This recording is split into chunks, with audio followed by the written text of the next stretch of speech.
Now, how does the government incentives work? The map you see in front of you really refers to the amount of sunlight that falls on Australia. And so what they've done in the Office of the Renewable Energy Regulator is divide the country into 4 areas called zones. We're of course here at the moment in Zone 4, but you can also see from South Australia all the way through to Queensland and parts of Western Australia. That's called Zone 3, and then you've got Zone 2, and Zone 1 is mainly desert in the inner part of Australia. And based on the amount of sunlight, the government is offering what they call small-scale technology certificates, STCs, and there are different amounts of those. So for example, if you were in Queensland here, you would get 93 of those.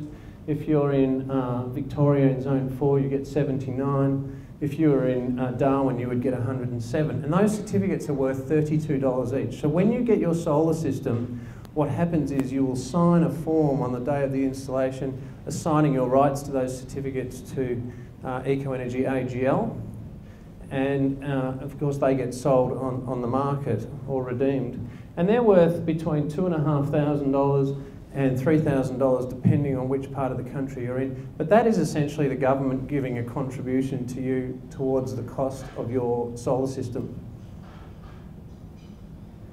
The percentage of the purchase price ranges between 25% and 44% of the cost of your system.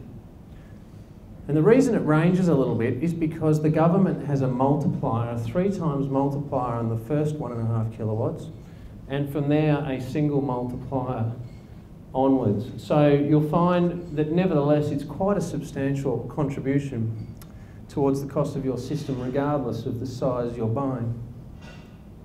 Now that government rebate, which is a federal government rebate, will be coming down by 1/3 in June next year. So you must have your system installed, so that multiplier of 3 times will go to 2.